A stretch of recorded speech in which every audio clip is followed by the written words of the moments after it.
আবির, তোর সাথে আমার একটু কথা কওয়া থাকে। তুই তো সারাদিন মেলা ব্যস্ত থাকিস, আমাকে সময়ই দিবে পারতেছ না।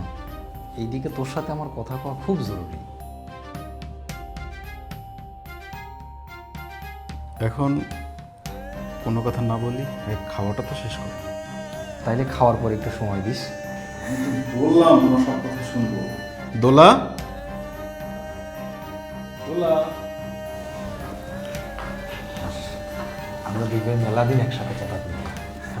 আর দেখ, একসাথে অনেক দিন পর খাইবার বইছি, আমার যে কি ভাল লাগতেছে। রাকিব, এই রাকিব, আয় খেতে আয়।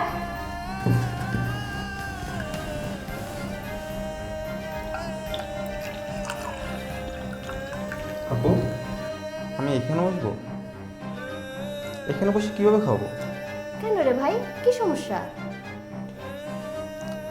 সমস্যা না, কি দুর্গন্ধ হয়। আমি যা খাবো তাতে বেরই হয়ে যাবে।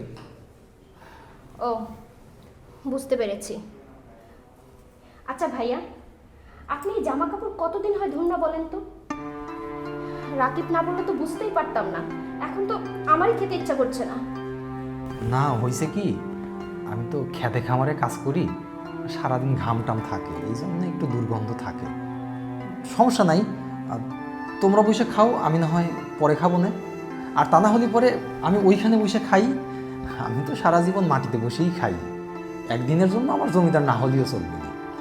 ভাইয়া, এই বিষয়টা তোমার আগে বোঝা উচিত ছিল। যদি বুঝতে তাহলে এতগুলো কথা শুনতে হইতো না। ঠিক আছে, তুমি না বরং ওখানে গিয়েই খাও। রাকিব, বসো। দাও দোলা, আমার সাইডে ভাত দাও, আমি মনে বসে খাই।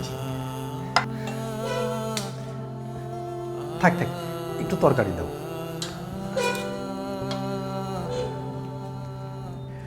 থাক থাক, আর লাগবে না।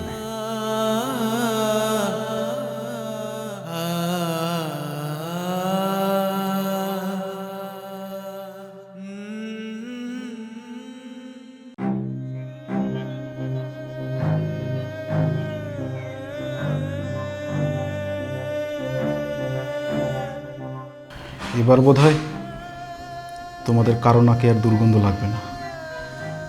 ভাইয়া এখন ঠিক আছে। এখন তো ঠিক থাকবেই। সবাইকে যে সব জায়গায় মানায় না, এটা আবার অনেকেই বুঝে না। এখন চুপ করে খাও তো, একটা শুরু হলে আর কোনো থামাথামি নেই। আমি তো শুধু বলতেই পারি, আর তো কিছু করতেই পারি না। আমার ভালোটা তো তোমার চোখেই পড়ে না। চোখে পড়বে কি করে? চোখে তো সবসময় সাদা কালো চশমা পরে থাকো। রঙিন চশমা পরো, দেখবা আমার ভালো দিকটাও দেখতে পারবা।